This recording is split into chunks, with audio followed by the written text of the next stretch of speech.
Ата-аналарның азаплык кечмишләре балаларга кандай тәсир күрсәтде? Авторы Рейчел Яһуда.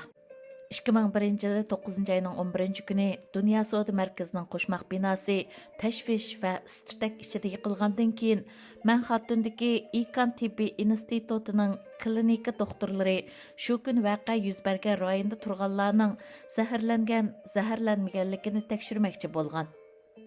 Tekşürtüşkə kelganlarning orasida 187 nafar homildor ayolmi bor edi. Bir xizmatdashim mendan shularga diagnoz qo'yishni va ularni kuzatib berishni o'tindi. Chunki bu ayollarning zarbidan keyingi besim benormalligiga giribdor bo'lish xavfi bor edi. Ya'ni shu qitimliq voqea sababli shuningdan keyingi yillarda ularda qo'rqinchli kashmishlarning tuyuqsiz ko'z oldida zohirlanishi, qora besish, hissiy sezimsizlik, ya'ni namnis qatorliq psixologiyalik alomatlar ko'rilishi mumkin edi. Buningdan sirt, homila buning ta'siriga uchramdi yo'q, bu bir masala edi. Mening ruhiy zarbini tadqiq qilish atirtim bu ayollarning ahvolini tekshirish va zarur tepilganda ularni davolash uchun tez suratda tibbiy xodimlarni tarbiyaladi. Biz ularni homildorlik mezgilida va shuningdan keyinmi izchil kuzatdik. Ularning tuqqan bolalari normal ahvoldagi bolalardan kichik edi va bu Dünya Savdo Mərkəziga qilingan hujumdan manbalangan ruhiy zarbining homiyligiga ta'sir ko'rsatganligining tunji ifodasi edi.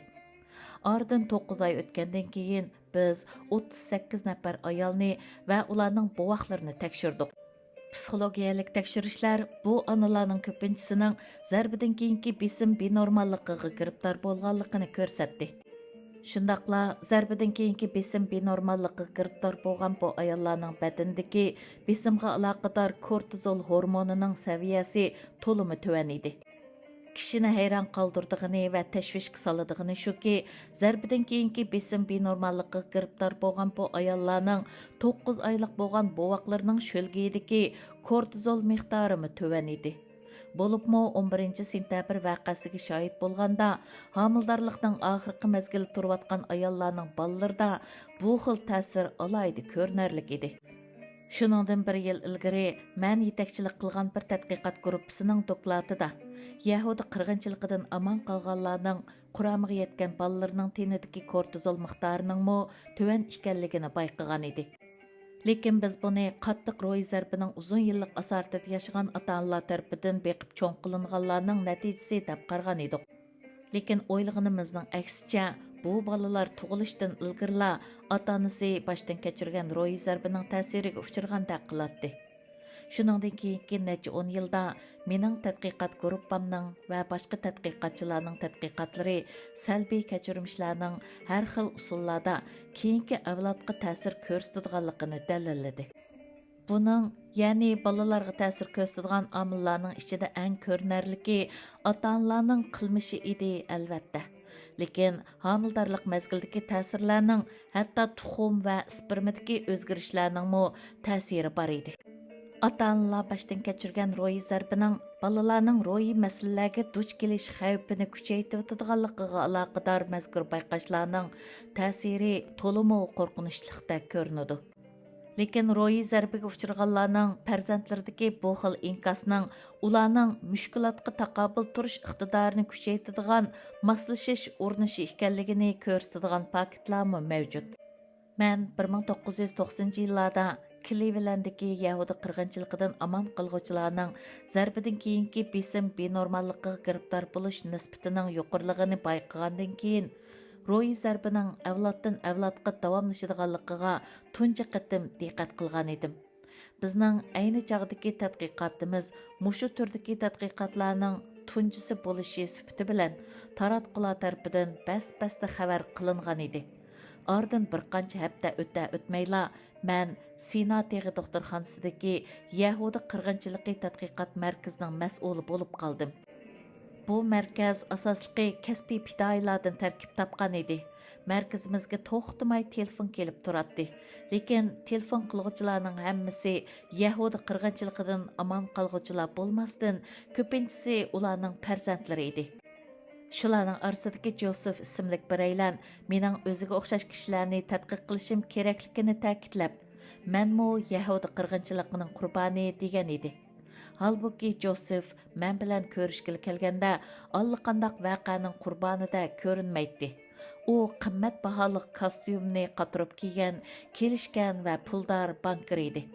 Lekin Josefning bildirishicha, u har kuni beshiga biror balo qazo keladigandek ganga tashvish ichida yashaydigan va o'zini yo qochib ketishga, yo bo'lmasa hayoti uchun kurash qilishga majburdek his qiladigan. U 20 yoshlardan boshlabla eng yomon ahvolga tayyorlanib yashayotgan bo'lib, har vaqt yanida naq pul va unchi marjonlarni saqlaydi ekan. Shundaqla boks va chamboshchilikqa moyir ekan. Halbuki u meni izlab kelgan mezgillarda tuyuqsiz aloqasida bo'lib ketadigan va doim qora bosadigan bo'lib qolgan ekan. Buningga balkim shu chaqda yuz berayotgan Bosniyadagi irqiy qirg'inchilik sabab bo'lgan bo'lishi mumkin edi. Josefning ota-onasi Auschwitz yig'ilish lagerda bir qancha yil turgandan keyin ma'lum bir sargardonlar lagerda tunishgan ekan. Keyin ular yanada bir tiyinmi yo'q holatda Amerikaga ketdi. Uning dadisi kunda 14 soat xizmat qiladigan, to'limi oz gap qiladigan va urush to'g'risida faqatli ig'iz ochmaydigan-yu, lekin har kechada degidak qabatlik tushlardan cho'chib uyg'ongan chig'ida chiqirashlari sababli uydagilarni uyg'otib o'tadigan. Josefning opasi bo'lsa urush haqida, jumladan urug' tuqqanlarning ko'z oldida qandoq o'ldirilganligi to'g'riliq to'xtamay so'zlaydi ekan. U o'g'lini yaramliq odam qilib chiqishga bel bog'lagan ekan. Lekin o'g'lining, ya'ni Josefning bo'ytoq o'tish qarori va farzandsizligi uni to'limi teriktirdi ekan. U Josefga: "Men Auschwitz lagerdan o'z farzandim jamiyatining urug'ini qurtib deb aman qolganim yo'q. Sening men va tarix oldida o'tashga tegishlik majburiyating bor" deydi ekan. Keyin biz Josefga o'xshash nurg'un kishilar, ya'ni Yahudi qirg'inchiligidan aman qolganlarning quramiga yetgan farzandlari bilan suhbatlashdik. Ular tashvish, hasrat, o'kinish funksiyasini yo'qotgan munosabatlar va Yahudi qirg'inchiligiga aloqador ko'rinishlarning parokandachiliklarga uchragan. Josefning aytganidek, darvaqa men uningga o'xshash kishilarni tadqiq qilishim kerak edi. Chunki bizga telefon qilganlarning hammasi tadqiqotga taklif bilan qatnashtirilgan bo'lmasdan o'zlari xohlab tadqiqotga qatnashadiganlar edi. Shuning bilan biz o'zimiz yaqindala Clevelandda tadqiq qilgan Yahudi qirg'inchiligidan aman qolganlarning farzandlarini tadqiq qilishni qaror qildik. Tadqiqot natijasi to'liq ro'shan edi. Aman qolg'uvchilarning farzandlarining kayfiyat va tashvish benormalligiga, shundaqla zarbidan keyingi besim benormalligiga duchor bo'lish nisbati boshqalarninkidan yuqori edi. Buningdan sirt, Yahudi qirg'inchiligini boshdan kechirganlarning farzandlarining nurg'unining tenidagi kortizol saviyasi nihoyatda tuvan edi. Yuqoridami aytib o'tganimizdek, biz zarbidan keyingi besim benormalligiga giribdor bo'lgan ota-onalarning tenidimi mushu xil ahvolni bayqagan edik. Undaqda bu bayqashlar zodi nimadan derak berdi? Shuningdan keyingi necha 10 yilda ruhiy zarba, kontrol va zarbidan keyingi besim benormalligi orasidagi munosabatni qandoq izolash kerakligi izchil holda mening va boshqa tadqiqotchilarning beshini qatirib keldi. 1920-yillarda muayyanlashtirilgan kurash qilish yoki qechishdan iborat klassik inkas andizisiga ko'ra, tahdidlik hodislar böbrek usti bezi hormoni va kortizolga o'xshash besim hormonlarining ajralishiga turtki bo'ladi. Andan hormonlar tomir so'qishining tezlashishi va sezgirligining o'tkirilishishi qatorliq bir muncha o'zgarishlarni vujudga chiqarib, tahdidga uchragan odam yoki hayvonni butun zehnini ko'z oldidagi xatarga markazlashtirish va shuningga inkas qaytarish imkoniyatiga ega qiladi. Mazkur andizada xatar yo'qigan aman inson badanidagi bu xil jiddiy ta'sirlarni to'xtaydi deb qaraladi. Halbuki 1980-yili Vietnam urushi qatnashgan sobiq askarlarni davolagan ro'yi kasalliklar doktorlari va boshqa qo'llovchilar uzun mazgillik kurashdan keyin zarbidan keyingi besim binormalligini ro'yi kasalliklarga diagnoz qo'yish va statikalash qo'llanmasining 3-chi nashrga kirgizishga muvaffaq bo'ldi. Bu ro'yi zarbining ta'sirining uzoqcha davomlashadiganligining tunji qitim rasmiy e'tirof qilinishi edi. Lekin zarbidan keyingi besim binormalligi qo'yilgan diagnoz haqida talash-tortishlar mavjud edi. Nurg'un psixologlar zarbidan keyingi besim binormalligini ro'yi kasalliklarga diagnoz qo'yish va statikalash qo'llanmasiga kirgizishga ilm-fan omili emas, balki siyosiy omil sabab bo'lgan deb qaraydi. Ularning bundaq deb qarashining qisman sababi shu ediki, ayni chaqda tahdid yo'qolgandan keyinmi uning badanga qaysi ravishda uzun muddat ta'sir ko'rsatadiganligi to'g'risida texi ilmiy sharhlar mavjud emas edi. Bu xil mujmallikni kuchaytirayotgani shu bo'ldiki, Vietnam urushi qatnashgan sobiq askarlarga qaratilgan tadqiqotdan kishini texmo gangirtadigan natijalar o'ttirg'i chiqdi. 1980-yillarning o'tirlarida Yale universitetidagi nervi ilmiy mutaxassislaridan John Mason, Errol Giller va Thomas Coston o'z tadqiqotining natijasi sifatida shuni e'lon qildi. Zarbidan keyingi besim binormalligiga giribdor bo'lgan sobiq askarlarning tenidagi böğrek usti bezi hormonining miqdori yuqori bo'lsa-mu, ammo kortizolning saviyasi boshqa xil ro'yi kasalliklarga giribdor bo'lganlarnikidan tuvan edi. Odatda besim kontrolligini o'z ichiga olgan besim hormonlarining ko'payishiga turtki bo'ladigan bo'g'achqa nurg'un tadqiqotchilar, men shuning ichida ularning tadqiqot natijasiga qarata gumaniy pozitsiyada bo'lgan edi.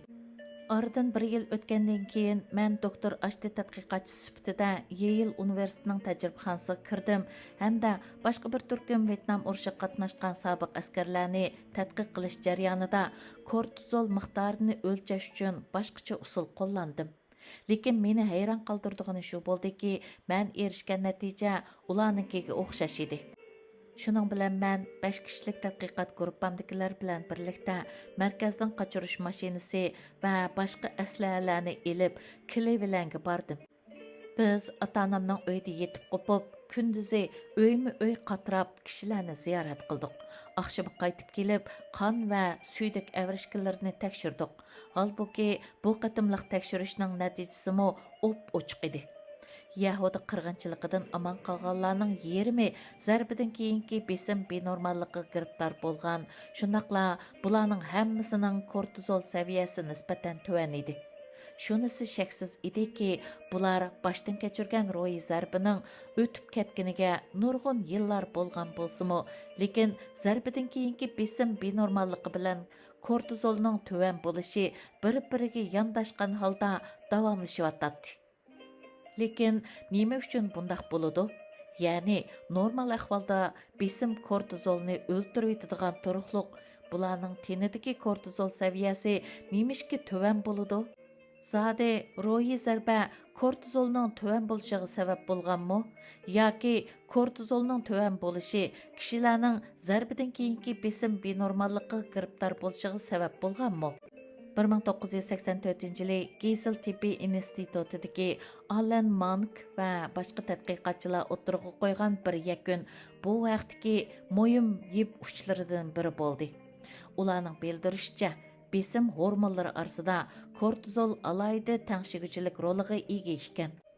Normal ahvolda agar ko'p miqdordagi besim hormonlari badanda uzun muddat mavjud bo'lib tursa, xilma-xil shaklda badanga ziyon yetkazadigan. Jumladan kishining immunot kuchini ojizlashtirib, badanning yuqori qon besimi qatorliq masalalarga bo'lgan sezgurligini oshirib etadigan. Lekin jiddiy xarakterlik ro'yi zarbalarda kortizol yuqorqi g'izit holda qo'g'dug'chilik roli o'ynashi mumkin ekan. Ya'ni kishi jiddiy xarakterlik ro'yi zarbaga duch kelgan va shu sababli badanda besim hormonlari ko'plab ajratilganda kortizol besim hormonlarining ajratilishiga to'sqinlik qilib, bu hormonlarning miya va boshqa a'zolarga soladigan ziynini tuvallatadi ekan.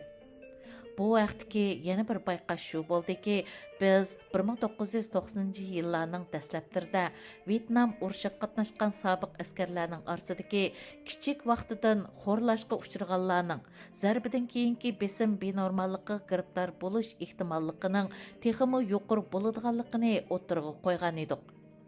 Natijada balaliq mezgilidagi ochiq kashmishlarni, kortizol miqdorining tuvan bo'lishini va kelgusida zarbidan keyingi besim benormalligiga giribdor bo'lish ehtimolliklarini bir-biriga bog'laydigan ramka asta-asta zohirlanishga boshladi.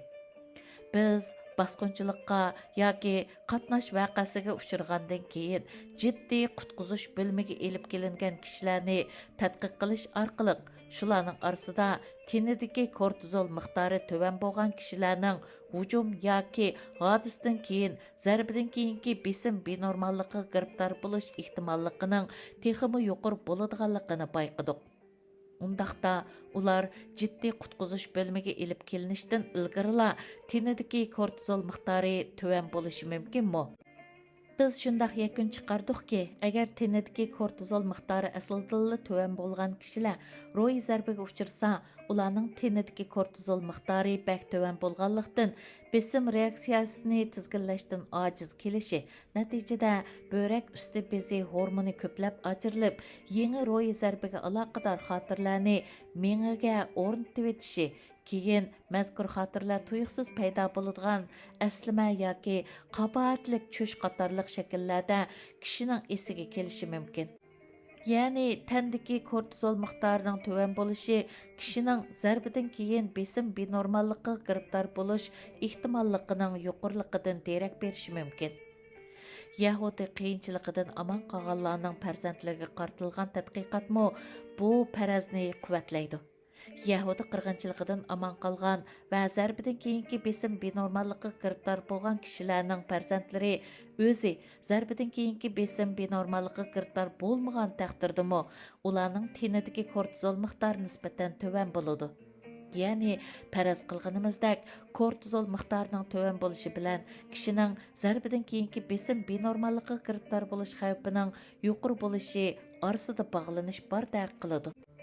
Buningdan sırt, ro'y zarba kishilarning irsiyat uchurlarini o'zida mujassamlagan tuxum va spermaga ta'sir ko'rsatishdan sırt, gayida homildorlikdan necha 10 yil ilgarila balyotqu muhitiga ta'sir ko'rsatgandek qiladi. Ikkinchi dunyo urushi mezgilida natsistlarning Gollandiyaning ashliq ta'minot liniyasini uzib qo'yganligi sababli ko'rilgan Gollandiyadagi ocharchilik mezgilida homildor bo'lgan ayollarning farzandlariga qartilgan to'limu inchikka tadqiqotlar balyotqu ishchi effektining dastlabki alomatlari bilan ta'minladi.